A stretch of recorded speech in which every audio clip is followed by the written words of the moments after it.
भाइयों नमस्कार। भाइयों ये जो खेत है इसमें जो गन्ना है ये है भाइयों कोसा 13235। भाइयों इस वीडियो को बनाने का मकसद ये है कि ये सिंपल लेजर से बुआई की गई है, डबल लाइन ट्रंच जिसे पेट्रो विधि कह देते हैं।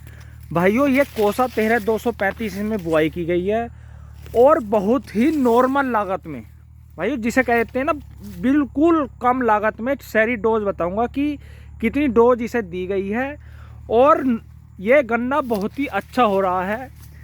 जैसे कोई खेत अगर 100% है, कोई गन्ना अगर 100% है, तो भाइयों ये नॉर्मल लागत में 80% ज़रूर है, ऐसा गन्ना है। और डबल लाइन ट्रंच है पेट्रो विधि द्वारा। और भाइयों नॉर्मल लागत में कुछ किसान भाई कहते हैं कि कोसा 13235 भी लागत मांगता है, और ये भी कहते हैं कि डबल लाइन ट्रंच हो जाएगा या नहीं। तो भाइयों मैंने पिछली वीडियो में बताया था, वो वीडियो बनाई थी मैंने सिंगल लाइन ट्रंच, लेकिन ये जो वीडियो बना रहा हूँ मैं ये है डबल लाइन ट्रंच और सिंपल लेजर से बुआई की गई थी। और ना ही ये है कि हम ये कहेंगे कि ज़्यादा लागू हमने बुआई की थी, सिंपल बिल्कुल नॉर्मल लागू थी, वो ज़्यादा लागू नहीं थी। और गन्ने की मोटाई भी काफ़ी है, और ये देखिए गन्ने की लंबाई भी काफ़ी है।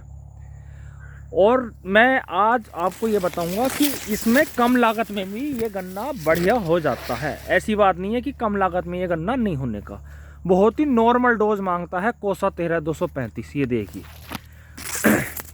भाइयों ये गन्ना जो बुआई है ये मार्च की बुआई है। ये बुआई है लगभग मार्च के 2nd वीक में। और इसमें बुआई पर जब लेजर से, ये सिंपल लेजर से बुआई करी तो 3 लेजर थे, 3 खूड़ हल थे उसमें, तो 2 में बुआई की, 1 छोड़ा, 2 में बुआई की, 1 छोड़ा, ऐसे बुआई की गई।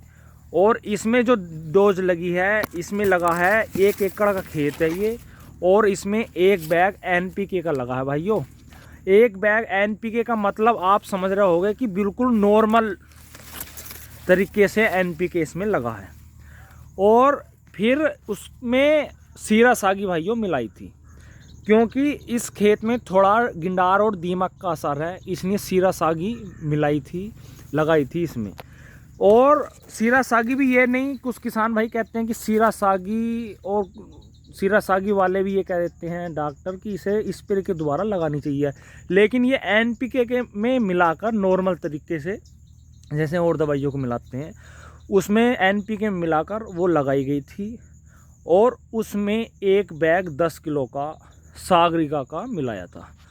उसके बाद भाइयों आज तक ये गन्ना आपको दिख रहा होगा, आज तक इसमें कोई भी कीटनाशक या फंगिसाइड नहीं हुआ, ना ही कोई स्प्रे हुआ है इसमें, और ना ही ऐसा कोई ग्रोथ पिनमीटर।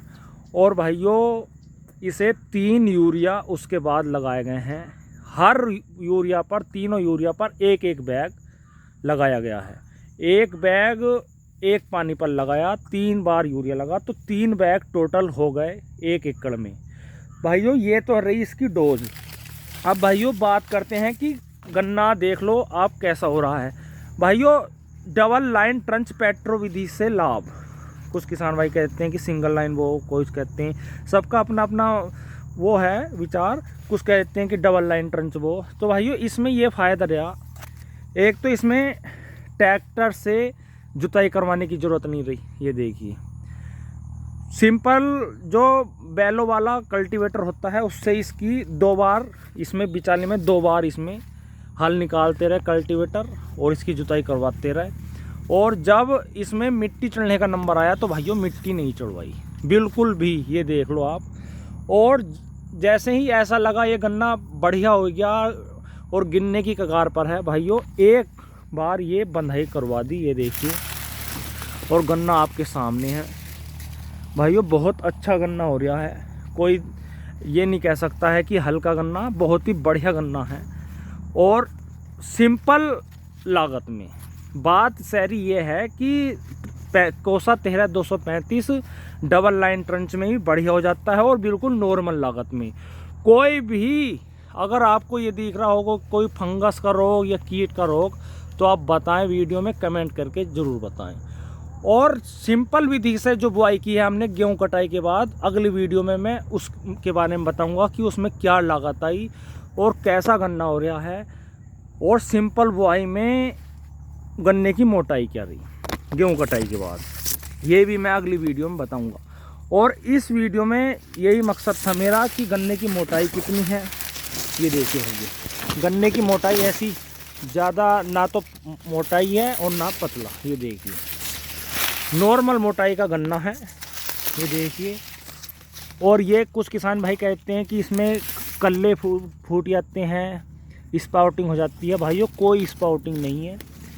अगर आप इसकी बुआई सितंबर में करते हैं तो इसमें स्पाउटिंग के चांस रहते हैं।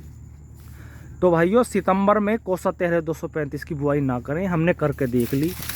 और इसे तुम फरवरी मार्च और गेहूं कटाई के बाद ये गन्ना अच्छा होता है। ये देखिए कोई स्पाउटिंग नहीं है, किसी भी मेड़े में कोई स्पाउटिंग नहीं है। बात रही इसमें वजन की, भाइयों इस बार ज़्यादातर सभी किसान भाइयों के पास ये कोसा 13-235 है। किसी का विश्वास मत करो, आप अपने खेत में देख लेना कि आपके गन्ना कितना औसत आया। किसी के पास 1 बीघा, आधा बीघा, कुछ तो थोड़ा बहुत 1-2 लाइन तो बो रखा ज़्यादातर सबने, तो उसी से आइडिया हो जाएगा कि आपका गन्ना का एवरेज क्या आया। उसी हिसाब से भाइयों आपको ये बढ़ाना चाहिए। अगर भाइयों खेत देखने में अच्छा लगे और उत्पादन अच्छा ना आए तो उससे भी कुछ फ़ायदा नहीं है। लेकिन हमने इसका उत्पादन भी देख लिया, उत्पादन अच्छा है और नॉर्मल डोज का है। जैसे 0-238 में बार बार दवाइयाँ लग रही हैं, इसमें तुम अगर जड़ से कोई रोग ना आए जैसे दीमक या गिंडार का, तो भाइयों इसमें कोई भी कीटनाशक और फंगीसाइड देने की ज़रूरत नहीं है। ये कोसा 13-235 ऐसा बीज है बहुत बढ़िया। आप इसे डबल लाइन ट्रंच में भी बो सकते हैं और सिंगल लाइन ट्रंच में भी। अगली वीडियो में बताऊंगा कि हमने नॉर्मल बुआई जो की है सिंपल विधि से कोसा 13-235 की गेहूं कटाई के बाद, अगली वीडियो में उसके बारे में जानकारी दूंगा। तो भाइयों आपको कोसा 13-235 गन्ना वैरायटी कैसी लगी और आपने कैसे बो रखी है, और इसमें कोई रोग या कीट है या वजन कितना है, ये सब आप कमेंट में बताएं। और अगर आपको इससे भी बढ़िया कोई वैरायटी लग रही है किसान हितैषी तो वो भी बताएं।